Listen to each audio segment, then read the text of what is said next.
Hi namaste, welcome back to our channel. ಇವಾಗ ನಿಮಗೆ ಬ್ಲೌಸಲ್ಲಿ stitch ಮಾಡಿದಾಗ ನಾನು ಇವಾಗ ತೋರಿಸ್ತೀನಿ. ಬ್ಲೌಸ್ ಸ್ಟಿಚ್ ಮಾಡ್ತೀರಾ ಅಂದ್ಕೊಳ್ಳಿ, ಈ ಥರ ಸ್ಟ್ರೈಟ್ ಲೈನ್ ಬೇಕು ನಿಮಗೆ ಅಲ್ವಾ. ಇವಾಗ ನೋಡಿ, ನಾನು ಹೊಲಿದಿರೋ ಬ್ಲೌಸಲ್ಲಿ ಎಲ್ಲ ಸ್ಟ್ರೈಟ್ ಲೈನ್ಸ್ ಇದೆ. ನೋಡಿ, ಎಲ್ಲರಿಗೂ ಈ ಥರ ಸ್ಟ್ರೈಟ್ ಲೈನ್ ಬರಲ್ಲ. ಈ ಥರ ಸ್ಟ್ರೈಟ್ ಲೈನು ಇವಾಗ ನಾನು ಟೇಪಲ್ಲೇ ಯಾವ ಥರ ಹಾಕ್ತೀನಿ ಅಂತ ತೋರಿಸ್ತೀನಿ. ಮೆಷರ್ಮೆಂಟ್ ಬ್ಲೌಸಲ್ಲಾದರೂ ನೀವು ಯೂಸ್ ಮಾಡ್ಕೊಳ್ಳಿ, ಇಲ್ಲ ಟೇಪಲ್ಲಾದರೂ ಯೂಸ್ ಮಾಡ್ಕೊಳ್ಳಿ.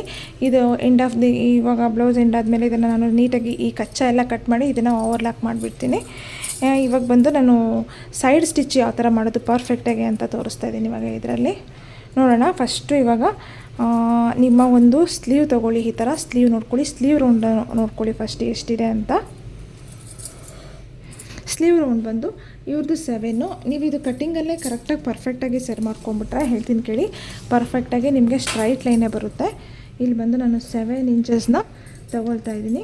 7 ಇಂಚಸ್ ಇವರು ದಪ್ಪ ಇದ್ದಾರೆ.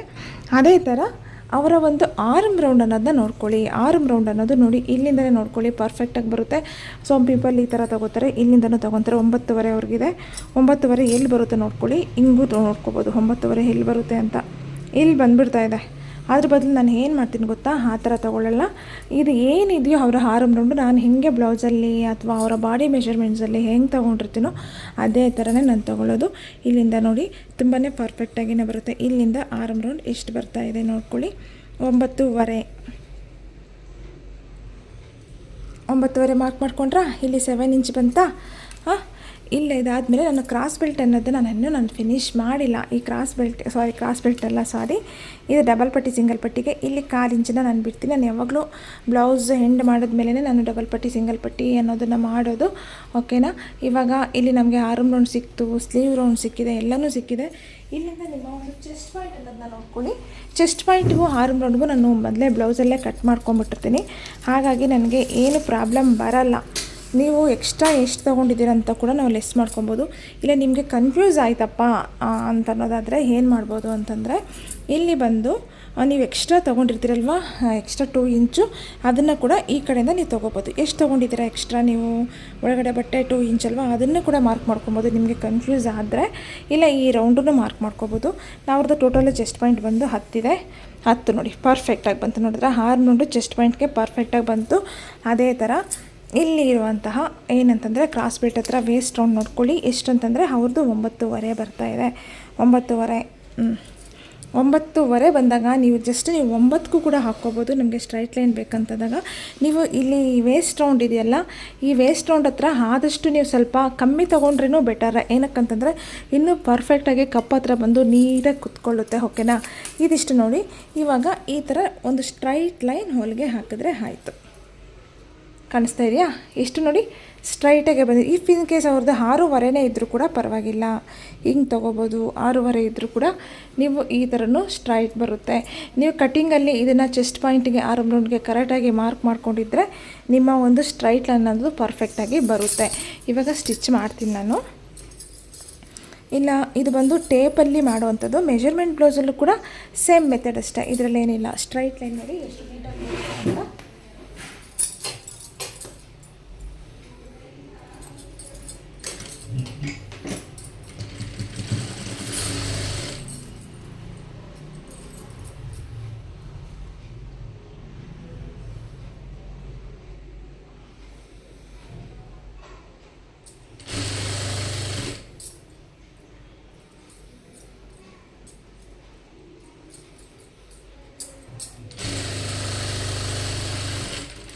ನೋಡಿ ಸ್ಟ್ರೈಟ್ ಲೈನ್ ಬಂತು. ಇದು ಬಂದು ಕ್ರಾಸ್ ಬೆಲ್ಟ್ ನಾನು ಎಂಡಲ್ಲಿ ಈ ಥರ ಮಾಡಿಸ್ಕೊತೀನಿ.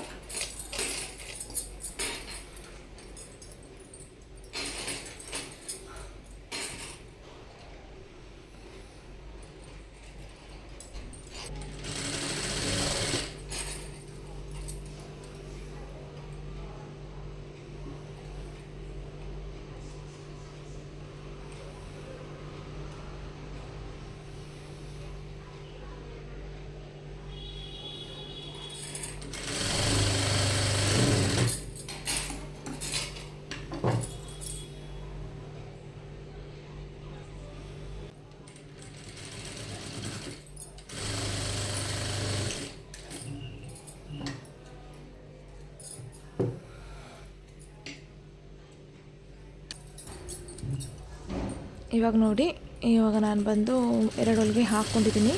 ಪಕ್ಕದಲ್ಲಿ ಒಂದು 1/4 ಇಂಚು ಡಿಸ್ಟೆನ್ಸಲ್ಲಿ ನೀವಿನ್ನೂ ಒಂದು 3 ಹೊಲಿಗೆ ಹಾಕ್ಕೊಂಬಿಟ್ರೆ ಕರೆಕ್ಟಾಗಿ ಸ್ಟ್ರೈಟ್ ಲೈನ್ ನಿಮಗೆ ಬರುತ್ತೆ. ನಾನು ಹೇಳಿದ ಮೆಥಡ್ ಫಾಲೋ ಮಾಡಿದ್ರೆ ಸಾಕು, ನಿಮಗೆ ನೀಟಾಗಿ ಪರ್ಫೆಕ್ಟಾಗಿ ಬರುತ್ತೆ. ಇದರಲ್ಲಿ ಏನೋ ಒಂದು ಟೆಕ್ನಿಕ್ ಅಂತಂದರೆ, ನೀವು ಕಟಿಂಗ್ ಮಾಡಬೇಕಾದ್ರೆ arm round, chest point, sleeve ರೌಂಡೆಲ್ಲ ಕರೆಕ್ಟಾಗಿ ಮಾರ್ಕ್ ಮಾಡ್ಕೊಂಡಿರಬೇಕು. ಮಾರ್ಕ್ ಮಾಡಿ ಕಟಿಂಗ್ ಮಾಡಿದ್ರೆ ನಿಮಗೆ ಸ್ಟ್ರೈಟ್ ಲೈನ್ ಅದೇ ಬರುತ್ತೆ, ಪಕ್ಕಾ ಬರುತ್ತೆ. ಇಲ್ಲಾಂತಂದರೆ ಸ್ವಲ್ಪ ಕ್ರಾಸಾಗಿ ಬರುತ್ತೆ.